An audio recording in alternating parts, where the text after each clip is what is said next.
Good morning. Today, in our lecture in the Muslim traditions, we're going to talk about the 5 pillars of Islam. The 5 pillars of Islam, they go back to the Prophet Muhammad himself, and they are essential for the individual and the corporate life of Muslims. So today, hopefully, we'll just go through this. Hopefully, pretty quickly. Just covering the 5 pillars of Islam one by one. And we're going to start with what's called the Shahada. The Shahada means the witness, and it's the first pillar of the 5 pillars of Islam. The Shahada has 2 parts to it. It affirms that there's no God but God, and that that Muhammad is a prophet or messenger of the God.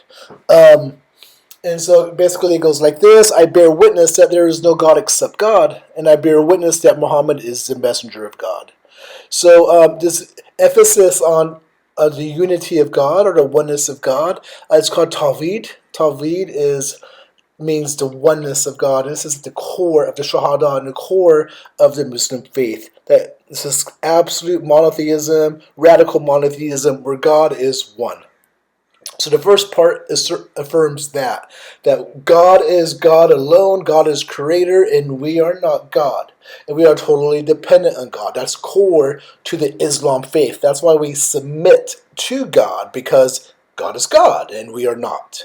The second part affirms Muhammad's role as messenger. It signifies acceptance of his claim to the prophethood, and hence the truth of his message. The Shahada is central within the life of Muslims. Traditionally, the Shahada, it'll be the first words whispered into the ear of a newborn. And it'll be the first words whispered at the ear of a person as they near death. The Shahada is on nation-state flags, such as the Islamic Republic of Afghanistan and the flag of Saudi Arabia.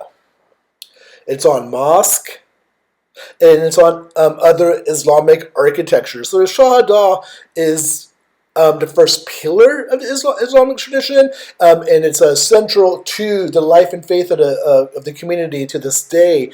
The Shahada, it's 13 words in Arabic. Apparently, they literally were off the tongue. I did not know Arabic, so I'd butcher if I tried, but just to give it a try, it's something like, it'd be like Allah, Illah, Allah, Wa, Muhammad, Rasul, Allah. That would be the Shahada in Arabic, poorly done by myself, but hopefully you get the sense of how it kind of flows naturally off of the tongue.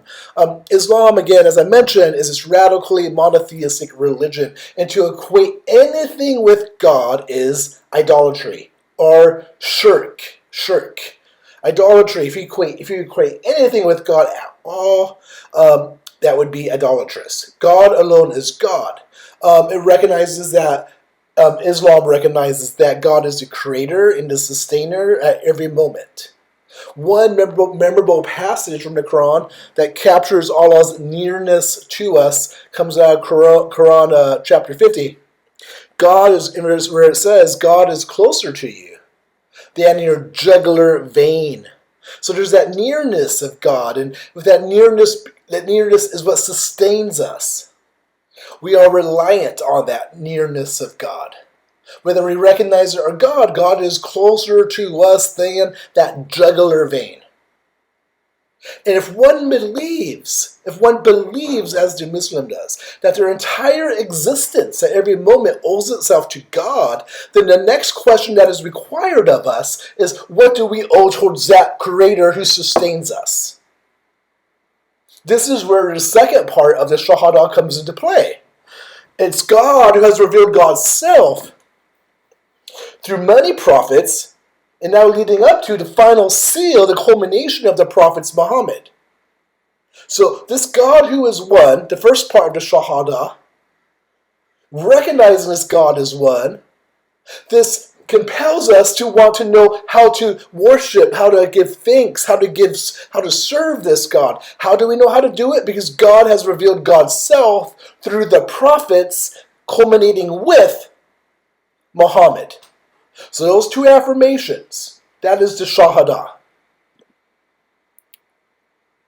Just briefly on the side note, as we think about this Shahada and this concept of Tawheed, the unity of God, and we think about Islam being a monotheistic religion, just want to step back for a second. I know we've talked about the sun, but just to reiterate that these three religions, starting with Judaism, Christianity, and then Islam, together collectively they are known by many as the Abrahamic religions because they all claim to follow the God of Abraham. Remember, we talked about Abraham and Yahweh, the Lord God, the God of the Hebrew Bible, makes a covenant with Abraham that is the first covenant made between Abraham and his descendants who become the Israelites, the Jews. And this lineage is traced back, of course, for the Jews itself, it goes from Abraham to his son Isaac, and then to Jacob, who's also called Israel, the one who wrestles with God. Now, of Jacob, you get the 12 tribes of Israel, the sons of Jacob, that become the 12 tribes, and that's foundational for the Jewish tradition. Then Christianity claims roots into that same tradition that Jesus himself comes out of that lineage himself. Islam does the same thing. However, Islam will do it in a different way, where they will go to talking about, they will make the connection from Abraham's first son, who was born to the slave girl Hagar, Ishmael. And they will say from Ishmael, the slave girl's son, they trace their roots back to Abraham, where Christianity and Judaism go from Isaac, Abraham, Isaac, the second son of Abraham, who was born to his wife Sarah. We may talk about that story a little bit more, but just to kind of emphasize here again that all these three religions are claimed to be monotheistic, and they all claim to have roots that go back to Abraham. And so when Islam is using the word Allah, it's simply using the Arabic word for God. They're not inventing a new God. That would be the furthest thing from the truth from the Muslim perspective. So they're all using different words for God, just like English uses the word God, which is not the word used in the Hebrew Bible, the New Testament, the Quran.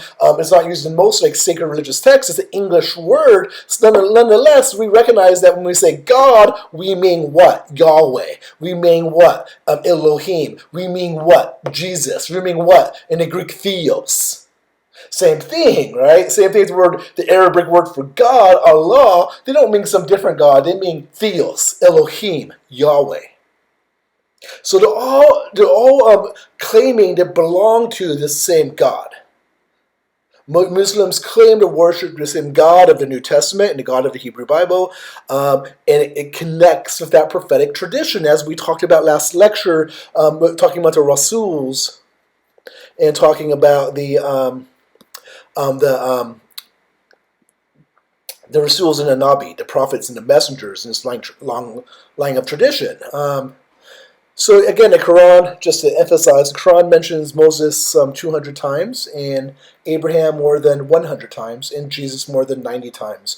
So that continuity, which we've talked about, from the prophets to the messengers, persists in that all three of these are monotheistic religions. So the Shahada, the bearing witness to the one God, is not something that would be foreign to the Jewish or Christian traditions.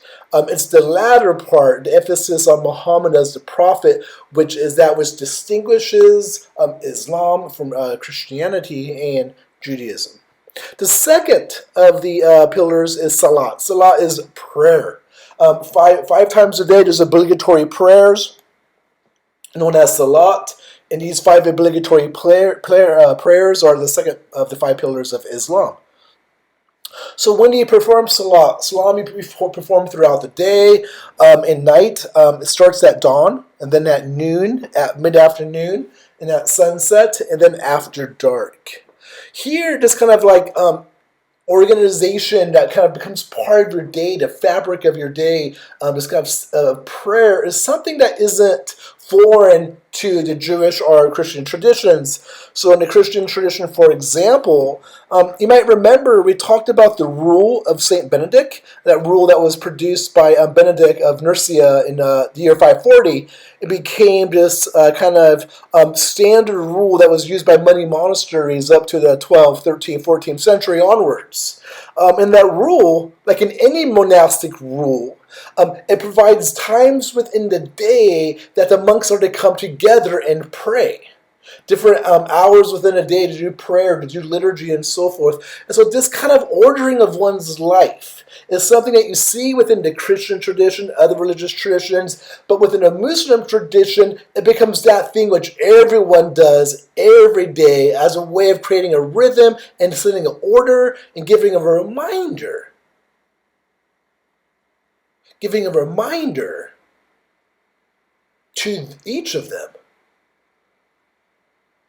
that they are created, that they are sustained by God.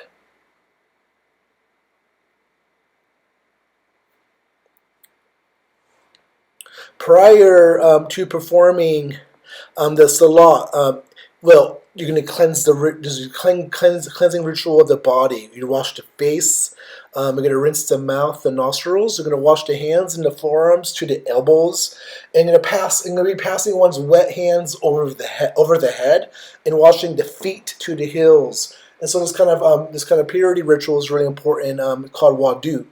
Wudu is really important. Purity is an important concept in many religious traditions, all religious traditions, including, of course, Islam. Just to mention a couple more things about Salat, what's happening, each time you do Salat. Each repetition, which is known as a rak'ah, that begins the Salat. It begins with, do you remember the first chapter in the Quran called the opening, or Al-Fatiha? Al-Fatiha, this opening chapter in the Quran, this important prayer, gets repeated before at each repetition, rak'ah, when you go through each motion of doing the Salat, it gets repeated. Other Quranic verses are prayed during the Salat as well. Again, during these 5 times of the day, the Salat would be played on the radio, television, loudspeakers, from high minarets, and you'd hear the beautiful voice of the Madahin chant, the call to prayer, echoing throughout the town, throughout the city, and so forth. Other notes on Salat, even though the majority of Muslims in the world do not speak Arabic, all Muslims learn the Arabic in this prayer, the Salat, and they have it memorized, so they'll say this prayer in Arabic.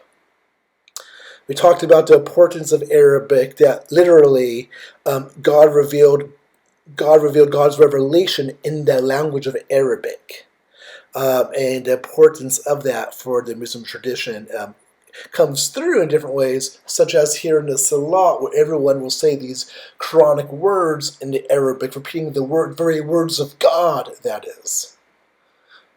Salat is connected to Muhammad's night journey. Recall first lecture we talked about the night journey of Muhammad, where he goes from Mecca to Jerusalem, and then after that he ascends upwards, where the Dome of the Rock is, into the 7th heaven, where he has a conversation with God. And he talks to God, and in his exuberance, he promises Allah that they will do 50 prayers, they being the Muslims. And so he's heading back down to Jerusalem from heaven, and he runs into Moses. And Moses says, wait a second, that sounds like too many prayers for anyone, even the most faithful.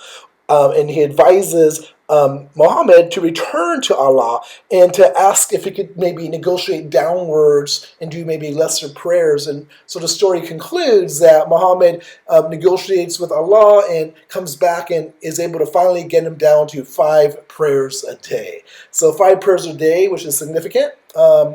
It's undoubtedly formative and a beautiful thing. I don't know if you've had a chance ever to experience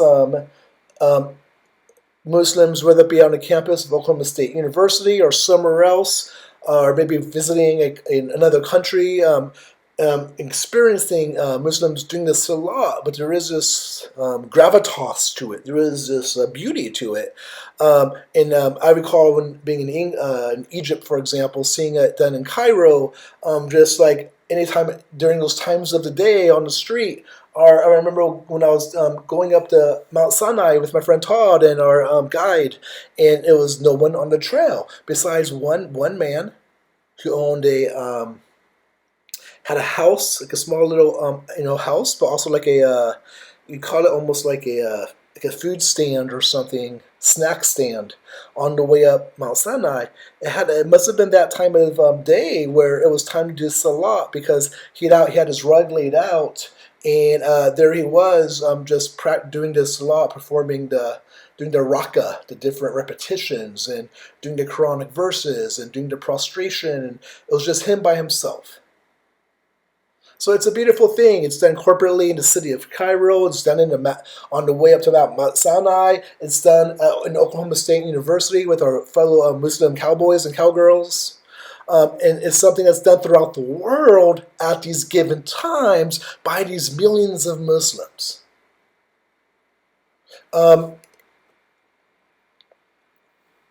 Just to say, and to close up on prayer a little bit here, the Salat should be distinguished from voluntary personal prayers that could be offered up at any time. So one is free to do a free-form prayer to God, supplication to God, which is called dua, and other forms of prayer as well. The Salat is the obligatory five prayers, which is the second pillar of Islam. So a few more things, and we'll move on beyond Salat to the third pillar. One, when you pray towards Jerusalem originally, and that direction got changed to Mecca by Muhammad. And that direction you face is called the Qibla. The Qibla, which provides the direction to the Kaaba, which is in Mecca. Just quickly on the Kaaba, I don't think we've mentioned it yet, but the Kaaba, it literally means cube. And the Kaaba is in reference to that cube-shaped building, the black building, rather large building, at the center of the great mosque of Mecca in Saudi Arabia, which is the most sacred site in the Islamic tradition. Just quickly about the Kaaba, this cube in the background of it, the Quran asserts that Abraham, and Ishmael, that they built the Kaaba as the first house of worship. The Muslims claim their lineage goes back to Abraham through Ishmael, as we talked about earlier, who was Abraham's first son born to the slave girl Hagar. After his wife Sarah had a son of her own named Isaac, Abraham sent Hagar and Ishmael into exile. And it's this lineage again which the Muslims connect to and claim their ancestry back to Abraham through Ishmael rather than Isaac. And so the Kaaba that we're prayers aimed towards, and we'll talk about the pilgrimage or the Hajj, which is where the Hajj goes to, is important because it goes back to Abraham and Ishmael. All right, so let's go on to the third pillar, which is Sawm, or Ramadan, the month of Ramadan. So quickly on the Islamic calendar, they follow a lunar calendar, which is around 11 days shorter than the solar calendar of which is 365 or 366 days. Therefore, the month of Ramadan, it shifts 11 days every year according to the solar calendar. So there's an 11-day difference between the solar and lunar calendar. So that over the course of 30 years, the time of Ramadan will have moved across the entire solar calendar. So the point being here that at times Ramadan could be at times of the year that are more maybe optimal for fasting, and other times of the year it could be more difficult depending on it being too hot or too cold, and so on. So Ramadan is this time of fasting, this time of purification, time of focusing, and the fast extends from daybreak until sundown each day for a month. Ramadan requires complete abstaining from food, drink, smoking, sexual relationships, or any other physical pleasures that kind of distract you from the purpose of Ramadan. And these are things to be abstained for throughout the daylight hours. Fast is broken at sunset, and another light meal is eaten at the end of the night, just before the next day's fast begins at dawn. Ramadan is important not just for the individual, but also what it does for the community. All right, so Ramadan emphasizes equality, as hunger is something that the wealthy and the poor in between experience. So it's this experience, it's a shared experience that's common to all of us. Experience that comes through fasting and through hunger. It reminds us of our blessings, and it causes us to remember the poor, the orphan, the one in those in need, which are themes, people constantly mentioned within the Hadith and the Quran. So there's a social element, right, to Ramadan.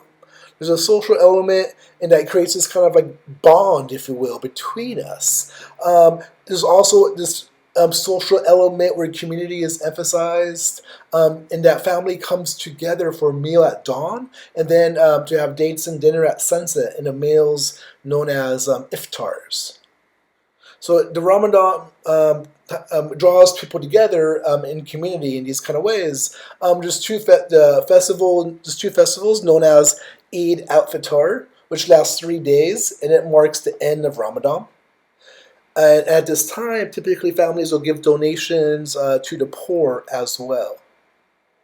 Just to note, with Ramadan, as with other of the five pillars, there is dispensations. There are situations where you do not have to do one or more of these pillars, whether it be maybe fasting or the Hajj, the pilgrimage. We'll talk about in a second. The Quran itself declares that God desires ease for you and not hardship. That's in the second surah of the Quran. And so, yeah, if your children are sick, or if you're a traveler, if you're a woman who's pregnant, if you're nursing, or if a woman is menstruating, these are some of the things that would be causes for exemption from fasting, or maybe from doing another of the five pillars as well. Just like in terms of Shahada and the monotheistic profession having continuity with the Christian and Jewish tradition, likewise Ramadan, the notion of fasting at least, and connecting fasting to prayer is connected to the Jewish and Christian traditions. Just to mention, in the Gospel according to Mark, Jesus says at one point when asked by the disciples, "Why can we not cast out this spirit?" They couldn't cast out a spirit, they were attempting to, and Jesus said to his disciples, this particular spirit, it only comes out through prayer and fasting.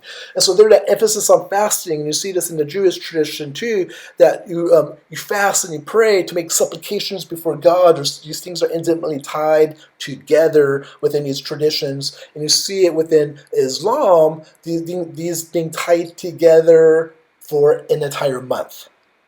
Right, this remarkable pillar, Ramadan. So that is the third pillar, and from there, hang in there with me. We have two more to go, and we'll be done. So the fourth pillar is Zakat. Zakat is this obligatory tax that all Muslims are to give, and it's generally around 2.5%. It can vary, but 2.5% is generally where it's at.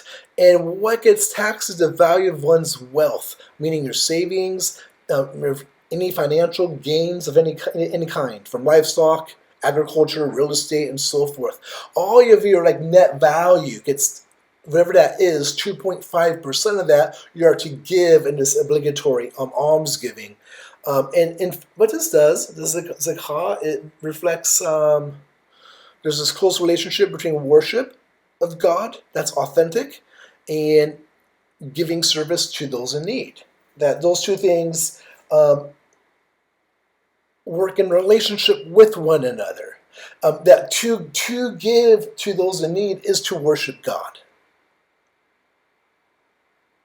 All adult Muslims who have any wealth are expected to give alms through payments of this obligatory tax called the zakat.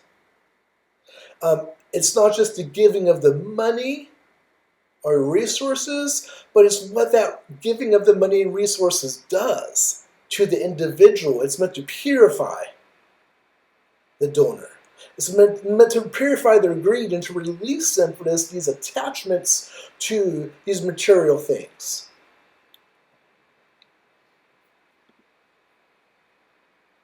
During early Islam, when the community was controlled by a central authority, the zakat revenues were kept in a central treasury and dispersed for public projects, education, care of orphans and poor, and the ransoming of Muslim war captives.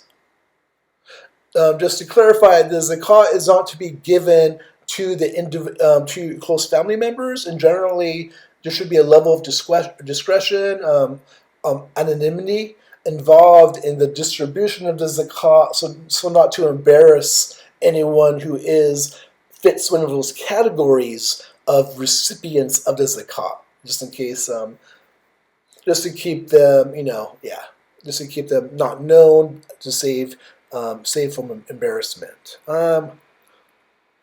So let me think. What else to say about the zakat?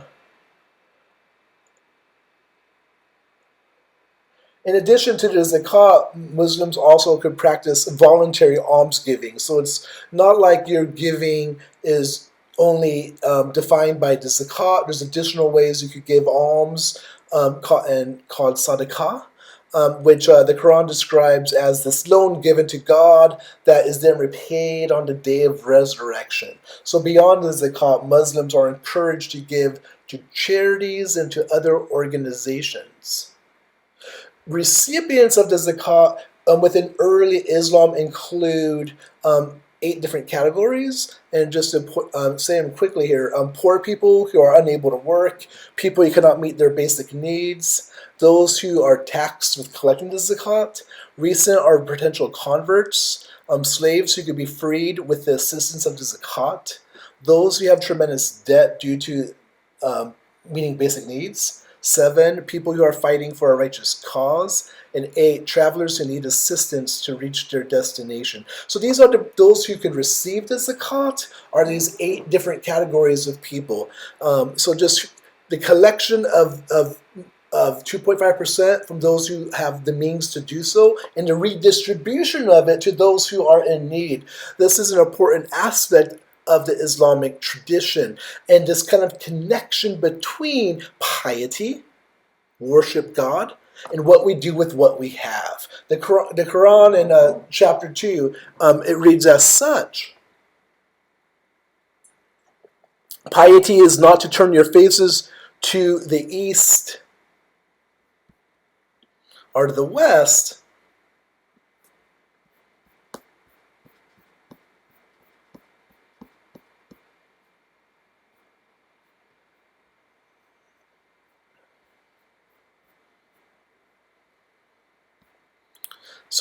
piety is not to turn your faces to the east or the west. Rather, piety is personified by those who have faith in Allah in the last day, the angels, the book, and the prophets, and who give their wealth for the love of Him to relatives, orphans, the needy, the traveler, and the beggar, and for the freeing of slaves, and maintain the prayer and give the zakat.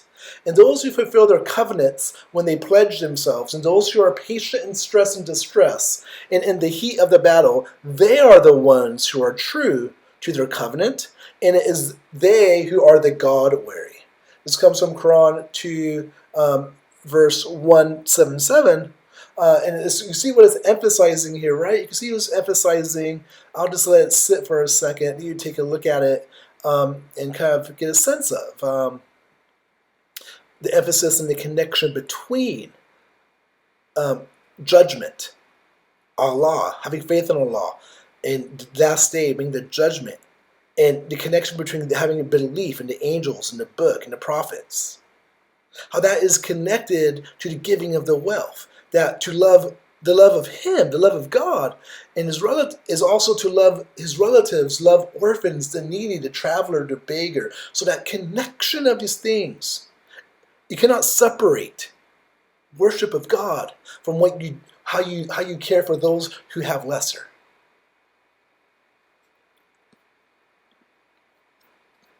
So zakat, that pillar, helps and reminds Muslims of that essential truth.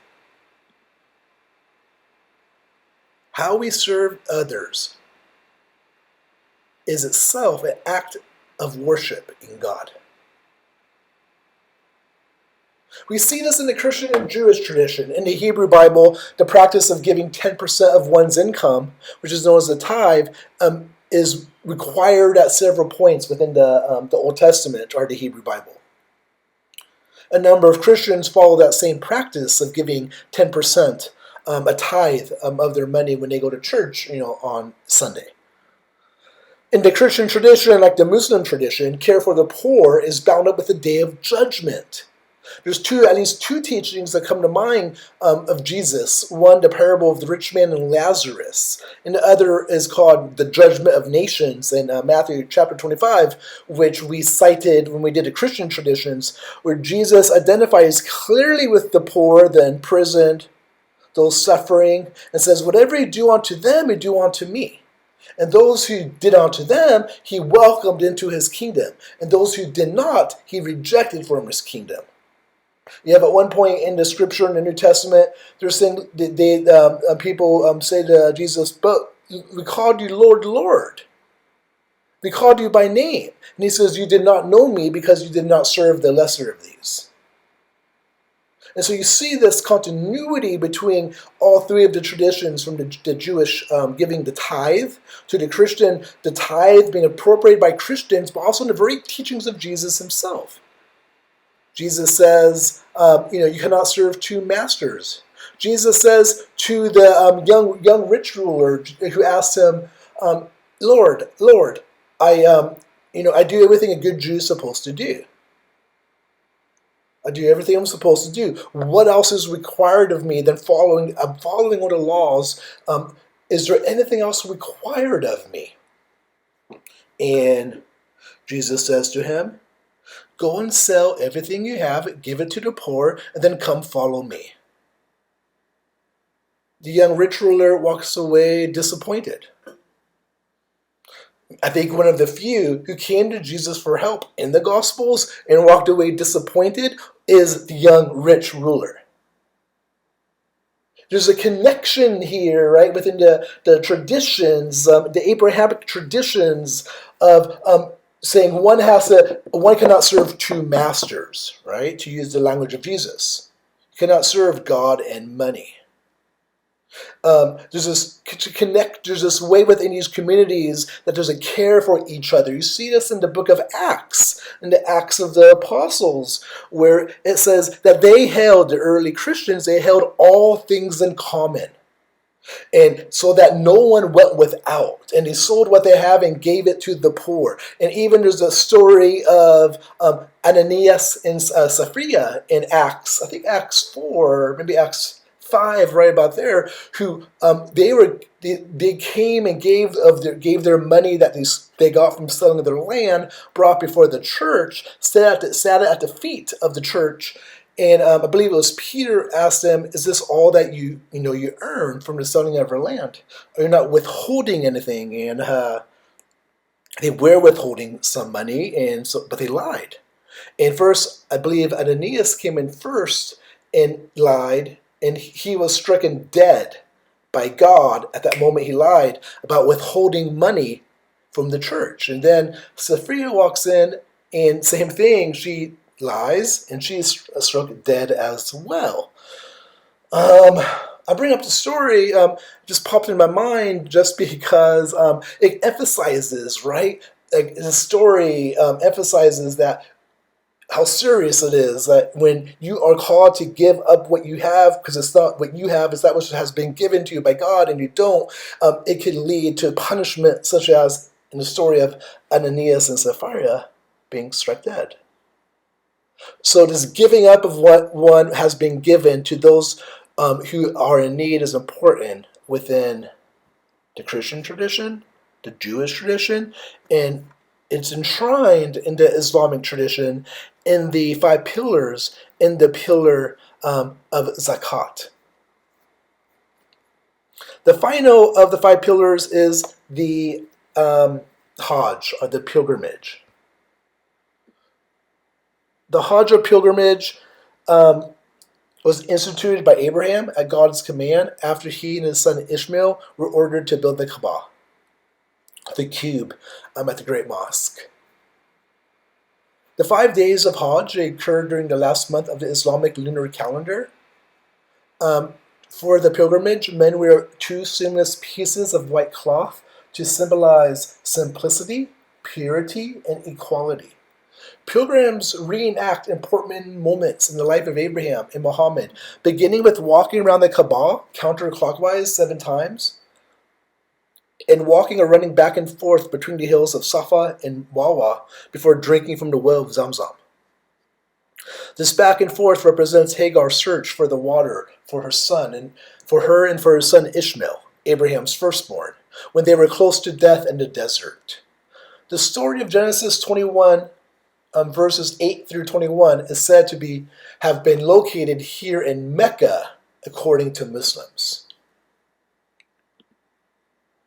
At the plain of Arafat, around 12 miles from Mecca, the pilgrims stand from noon until sunset for prayer and meditation, which is a reenactment of the gathering of the Mount of Mercy, where Muhammad revealed the final portion of the Quran and preached his farewell sermon. We talked about his farewell sermon in the first lecture, and we kind of highlighted the importance of within that sermon where Muhammad emphasizes that do not listen to any prophet after me. I am the seal of the prophets. I am the last prophet. So that sermon, which we talked about, was according to tradition, preached here at the Mount of Mercy, in the plain of Arafat.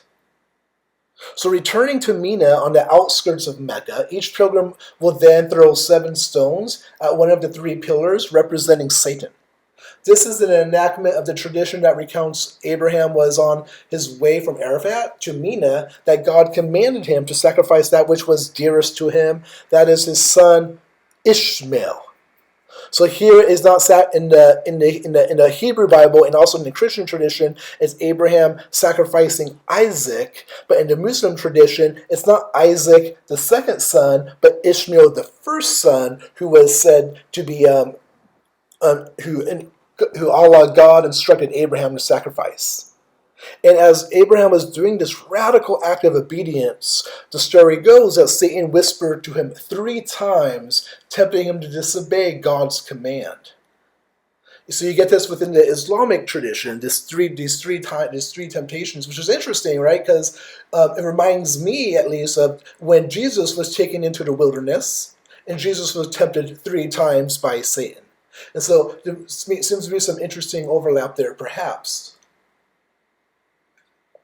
Anyhow, Abraham responded by hurling stones to drive Satan away. Thus, pilgrims gather early in the morning at a spot called Al-Aqaba, meaning the hard or steep road, and they throw 7 stones at pillars representing Satan as part of the pilgrimage.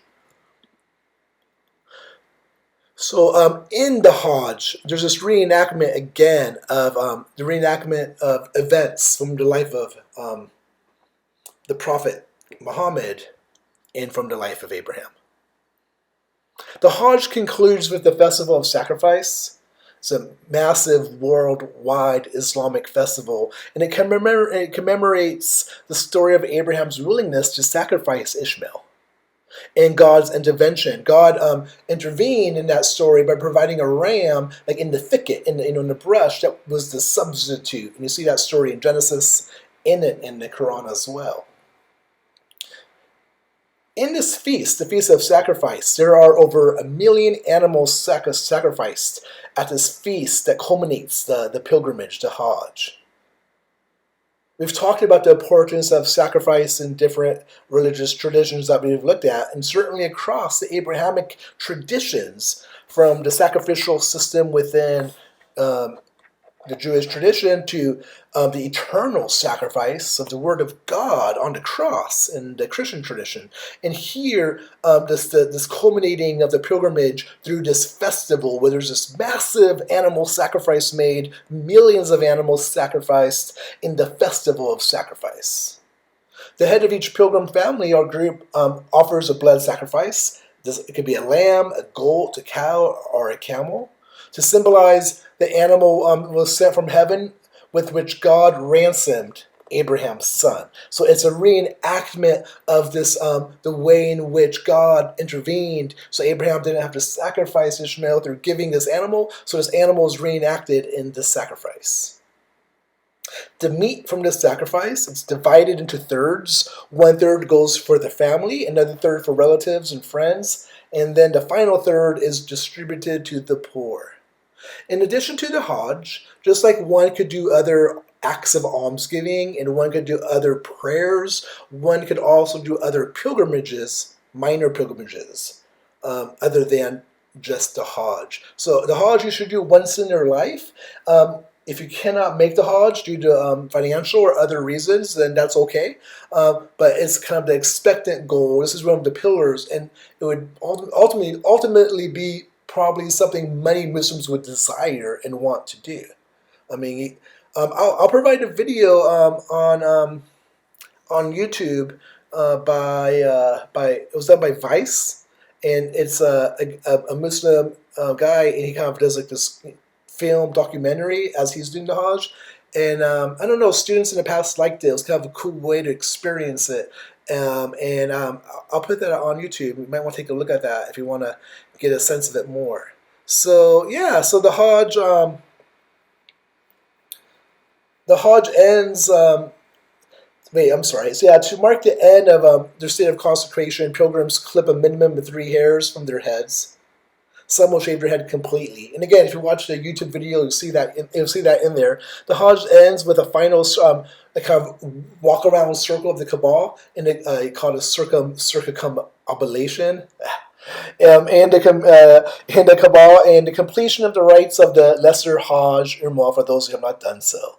So there you have it. We're going to end there. That was a lot of material. I hope you're doing well. Next lecture will be on the Sunnis and Shiites. And then we will have a couple more, and we'll be done with Muslim tradition, and then on to new religious movements, and that will be that. All right. Well, thank you so much. Take care.